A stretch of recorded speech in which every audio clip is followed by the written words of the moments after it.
Okay, so we're part 2 here of chapter 2 and 4, and part 2 is just going to be chapter 2. So let's talk about resources. Okay, so there are really only 3 resources: time, energy, and space. Okay, now we could make energy basically labor, and space, as we're all terrestrians at this point, basically land. But by land, we mean natural resources. Okay, it comes from the earth. We also have labor. We also have time.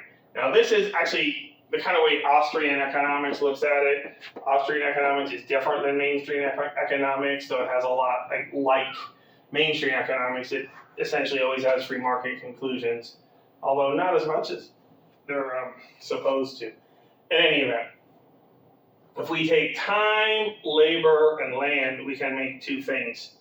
We can make goods, which we consume now, or we can make machines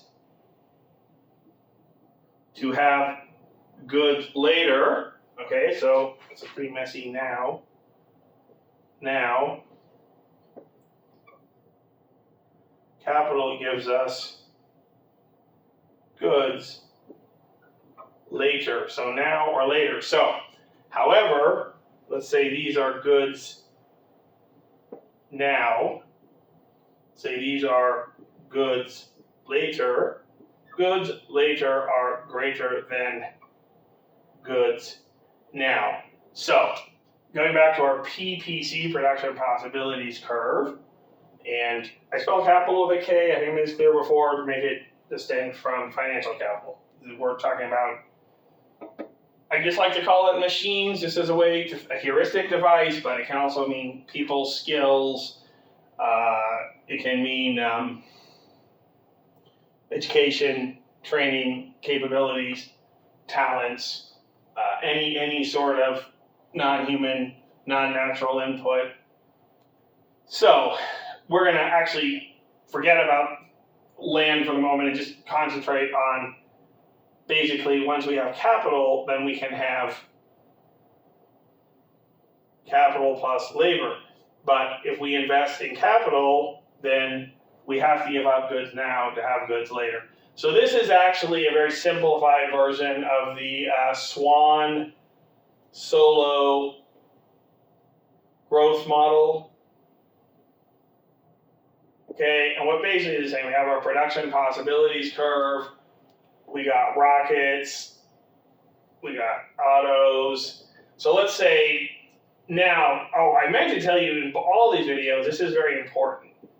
Okay, time is one time period. This is all, if the time period stays the same, okay, then we have static time, or then we're in a time static space. Okay, if we have change in time, okay, or change in time period, let me say, one time period, we have static space. So this is just the length of the time period, is the time period. If we have a change in the time period, then we have dynamic, or we might call it time dynamic space. So all of a sudden, the way this is handled, it's actually usually still time static. Okay, I think about it best to explain this, but that's using a little bit different model. So we're going to say now that time is dynamic, it's changing. So we have time period 1, so we have time equals T1 here. Now we have a choice. We either consume this much, or we can put this much in capital. So this is consumption 1. This is consumption not, but it's not as much consumption because we've invested in capital in time 1, and then in time 2, I realize this is a little bit, we're moving backwards, then basically, let's say this was equal This is just, I'll put time 2 down here, a little bit simpler. We have, like 10 and 10. Here we have 8 and 8. So here, in time period 2, okay, we had 10 or 10 autos, rockets, autos.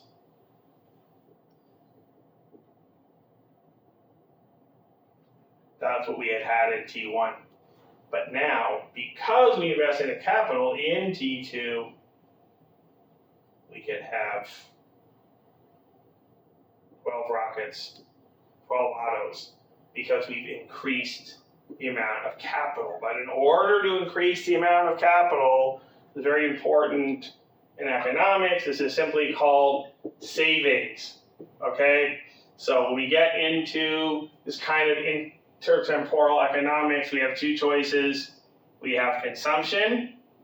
We can use resources to consume right away. Or we have savings. And yes, it's perfectly acceptable as a heuristic device to think of this just like saving money, okay? It's actually, this is really why your money, if it grows in real value, grows in a savings account. It's being invested into projects that over time return more than you originally invested, but you have to wait over time. So that's my point here. I just want you, quiz time, whatever, you're probably going to get a question something like this, like, how do we shift out the production possibilities curve? Okay, there's 2 major ways that Chiang talks about. I'm making this a little more sophisticated because I feel like I just want to take it a little bit deeper. I just want you to know one of the ways, number 1 ways to shift out PPC is savings, and you may have to also know that this involves less consumption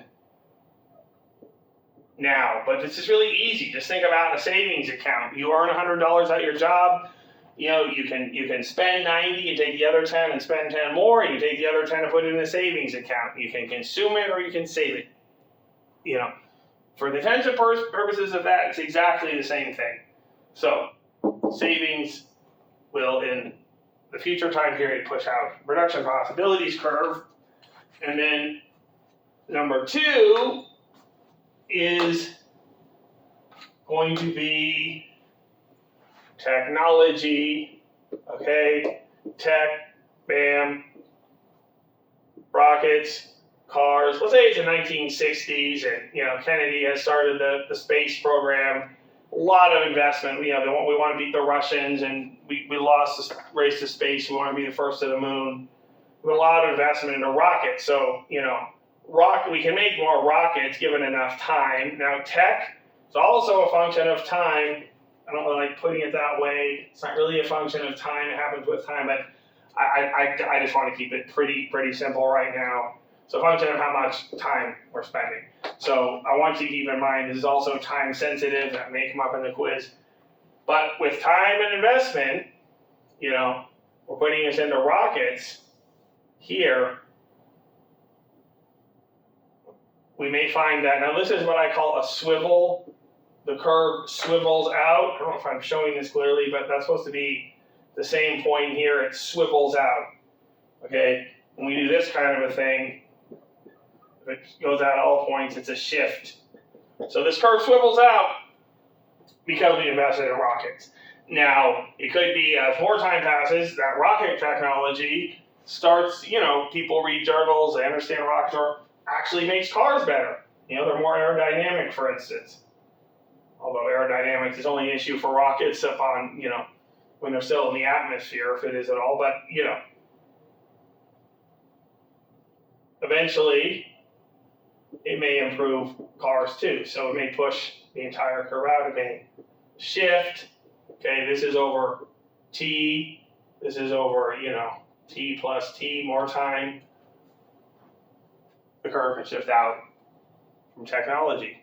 So, if this is not something I'm at odds with Chiang about, thankfully, so anything more in here that Chiang says you could get tested on, more than what I said, but this is pretty much summing up what he said.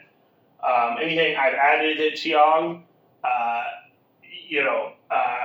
want you to be responsible for that, though I'm telling you that basic inputs should know that. With time, we can add capital to that. You can also think of this as just land, labor, and time as well. If you'd rather think of it that way, I'm not going to insist you think of it either one of them. You can think of it either of these ways. I'm not insisting you know both of them. But just keep in mind that from this we get capital, then we have time, energy, space, capital, or land, time, land, labor, capital, K. Education's no different. I'm here teaching instead of working for a company and doing economics to produce more, so that I'll produce, let's say, probably too optimistic here, but 5 economists, or help to produce 5 economists who will do 5 times my work once you graduate. So education is simply a form of savings. Okay? There are reasons that the kind of idea that it's either we consume or save has some problems that come down to Keynes. Hopefully we'll get to that. But for the time being, let's just accept this. Resources, production possibilities, frontiers, great. Okay, thank you very much.